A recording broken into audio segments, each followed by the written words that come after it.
গোপালগঞ্জ আলোচনায় বরাবরই একটা কৌতূহল বা কেন্দ্রবিন্দুর জায়গা।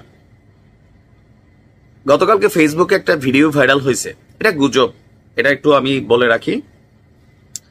জনৈক একজন ব্যক্তি ফেসবুকে একটা ভিডিও পোস্ট করছেন, তবে এই ভিডিওটা আজকের না, এটা নতুন করে কোনো পেজ থেকে এটা ভাইরাল হয়েছে। 5ই আগস্ট যখন শেখ হাসিনা বাংলাদেশ ছেড়ে ভারতে পালিয়ে যান, এর পরপর 2 দিন 3 দিন হয়ে গেল, তার কোনো অস্তিত্ব আজকের দিন পর্যন্ত আমরা ভারতে দেখি নাই। তো সেইখান থেকে সম্ভবত 7 বা 8ই আগস্ট এই ভিডিওটা আসছিল যে শেখ হাসিনা আসলে ভারতে যান নাই, তাকে বহনকারী আর্মির যেই বিমানটা এটা ভারত থেকে ঘুরে এসা গোপালগঞ্জে নামছে বা কোন একটা জায়গায় নামছে, সেখান থেকে শেখ হাসিনা গোপালগঞ্জে আছেন। বাট গোপালগঞ্জে তিনি নাই। নাই মানে আমরা আপাতত জানি 100% নাই, থাকলে এতক্ষণে এটা বের হয়ে যেত। যাই হোক, আলোচনার বিষয়টা হচ্ছে অন্য জায়গা। হঠাৎ করে গোপালগঞ্জ বাসীকে, শহরবাসীকে নিরাপত্তা দিতে প্রশাসনের একটা ভিন্ন রকম উদ্যোগ দেখা দিয়েছে। এইটার পিছনে কারণ কি? কারণটা কিন্তু অন্য জায়গায়। আপনার গোপালগঞ্জ শহরবাসীকে নিরাপত্তা দিতে লঞ্চঘাট এলাকায় একটা ওয়াচ টাওয়ার উদ্বোধন করা হয়েছে। 71 ফুট উঁচু এই ওয়াচ টাওয়ারে 10টি উচ্চ ক্ষমতা সম্পন্ন লাইট স্থাপন করা হয়েছে। আর এটি নির্মাণ করতে 10 লক্ষ টাকা ব্যয় করেছে জেলা প্রশাসন।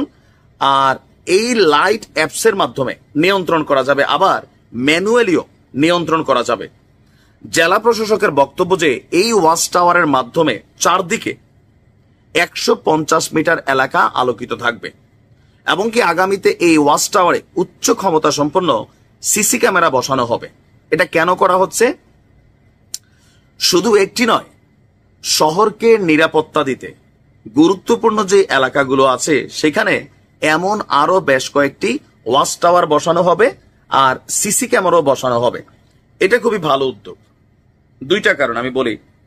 যেমন সরকারের উদ্যোগে, পুলিশের উদ্যোগে, ব্যক্তি উদ্যোগে আমাদের মোটামুটি বাংলাদেশে এখন সিসিটিভি অ্যাভেলেবল। বাট যখন কোথাও কোনো ঘটনা ঘটে, অপকর্মকারীরা, সন্ত্রাসীরা ওই সিসিটিভিটাকে নষ্ট করে ফেলে, হার্ড ডিস্কা লয়ে চলে যায়। আবার আমাদের রাস্তাঘাটগুলো যথেষ্ট অন্ধকারাচ্ছন্ন, গ্রাম এলাকায়, মফস্বলে আপনারা দেখবেন যে সরকারি উদ্যোগে খুব বেশি বাতি নেই, আর থাকলেও এলাকার মাদক সেবনকারীরা এগুলারে খুইলা টুইলা নিয়ে কটমিডাই অথবা ফেন্সি, গাঞ্জা, ইয়াবা এগুলা খায় ফেলছে। অন্ধকার থাকলে ভালো, ছিনতাই, লুটপাট, ডাকাতি এগুলা করা যায়।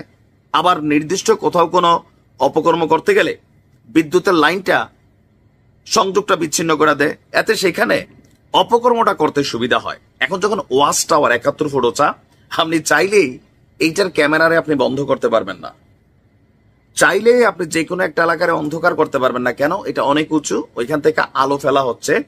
বিশেষ করে ক্রাইম স্পট যে জায়গাগুলো আছে, ছিনতাই, চুরি চুট্টামি, ডাকাতি বা আপনার নেশার মাদকের আড্ডা, এই জায়গাগুলোতে এই লাইট এবং সিসিটিভি আমার মনে হয় যে খুব সুন্দর একটা উদ্যোগ।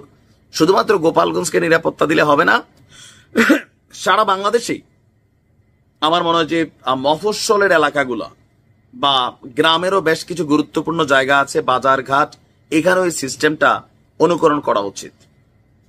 কিছুটা হলেও সন্ত্রাসী কর্মকাণ্ড বন্ধ হবে।